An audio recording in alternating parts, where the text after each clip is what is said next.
আসলে এই নিউজটা শুনে নিজের কাছে একটু অদ্ভুতই লেগেছে, কেননা কোচ সাব্বির কাবিরাকে পদত্যাগের জন্য আমরা অনেক কথা বলেছি, শুধু আমরা নয়, অনেকেই কথা বলেছে সবার মতো করে।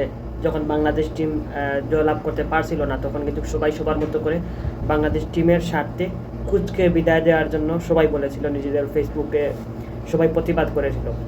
এরকম কে জানতো যে ইন্ডিয়ার সাথে জয় দিয়ে ঘরের মাটিতে সর্বশেষ আন্তর্জাতিক ম্যাচ বা বাংলাদেশের ডাগআউটে সর্বশেষ ম্যাচ হয়ে যেতে পারে কোচ সাব্বির কাবরেরা।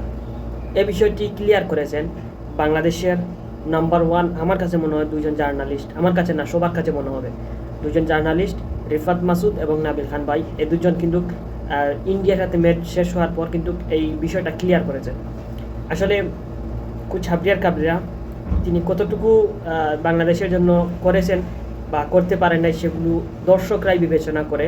তা ম্যাচ হারের পর আমরা দেখেছিলাম, যখন ম্যাচ হেরেছিল তখন কিন্তু আমরা সেগুলো বুঝেছিলাম, কিন্তু অবশেষে যে শেষ ম্যাচ যেটি হবে সেটি যেন তিনি জয় দিয়ে শেষ করলেন। আসলে আমি নিজেই বলেছিলাম পূর্বে একদিন, এই ফুটবলারদেরকে ভালো কোচের মাধ্যমে যদি প্র্যাকটিস করানো হয়, তাহলে ভালো নিজেদের কাছ থেকে বা তাদের কাছ থেকে ভালো পারফরমেন্সটুকু আশা করা যায়, বা বেটার পারফরমেন্সটাকে বের করে আনতে হবে কোচের মাধ্যমে।